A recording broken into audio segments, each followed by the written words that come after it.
Good morning guys. So, nandito tayo ngayon sa bahay ng amo natin. Umalis sila guys. Umuwi sila sa kanilang bansa. At dala-dala nila ang mga pusa. So, wala tayong alagang pusa. Tinatira lang tayo dito sa kanila para maging komportable daw ako guys. Tapos, makapag-relax. At siguro iniisip nila para safety ako dito guys. Kasi kala nila hindi pa maging matahimik. Pero sa awa ng Diyos, tahimik naman na siya guys. So, yan. Nandito nga tayo sa kanila ngayon. So, linabhan na natin guys. At isasampay na natin ang mga naiwan nilang mga damit.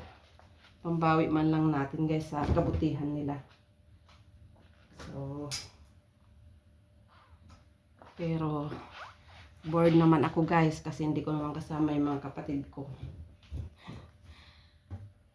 Guys, linabhan nila ang beddings para dyan sana ako hihiga sa kama nila, pero nahihiya ako guys. Kaya huwag na lang, din na lang ako hihiga. Doon na lang ako sa sopa. Ayan muna guys ang aking masasabi. Thank you for watching. Ayan ang linabhan ko. Sampay muna tayo guys. Thank you for watching. See you on my next vlog.